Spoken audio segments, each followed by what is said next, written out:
making history and making decisions is all about timing. And I think we came at the right time. Of course, open tennis, the era of open tennis had just come into the picture.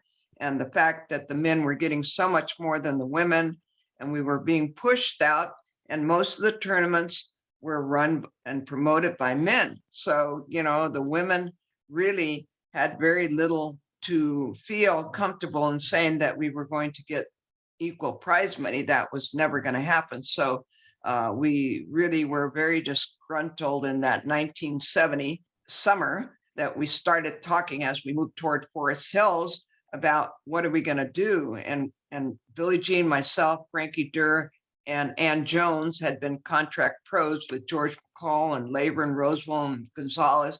So we knew a little bit about being ostracized, a little bit about fighting for what we felt was important. And we wanted to be pros and we wanted to make a living. And I think that was very important. I know Billie Jean always says the importance of women making a living and being able to have an arena and a platform in which to display their talents and speak their minds. And I think we created that situation with Virginia Slims and the tour because we were taught very well by them how to market ourselves, how to talk to the media. And it really was a wonderful platform to launch women's tennis. And I know people say, oh my God, cigarettes and smoking and all that. Yes, but that was the sign of the times. I mean, Yes.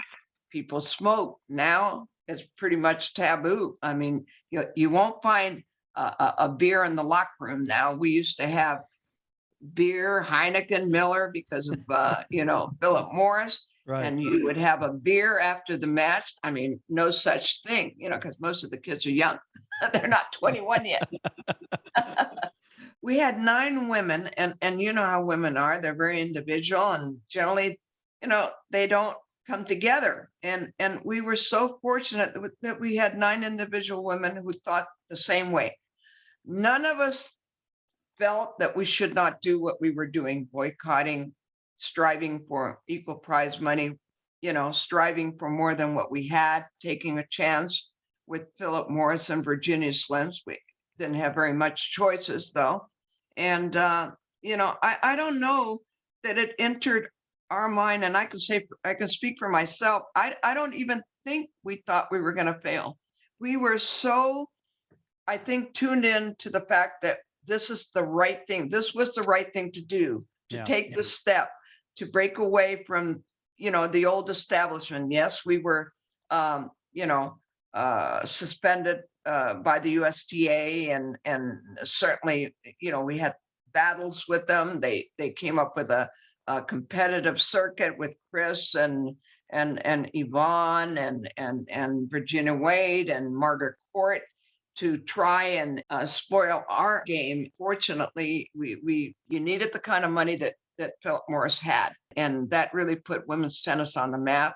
And the 70s and everything that was happening, Billie Jean, Bobby Riggs, the Astrodome. I mean, it seemed like that period of time probably was the most prosperous time for tennis.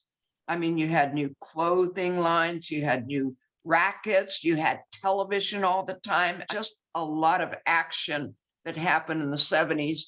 And that really led to where we are in the history of women's tennis and tennis in general, because when you look at what the women make now in tennis, and you look at the other sports, I look at golf, I look at WNBA, you look at hockey.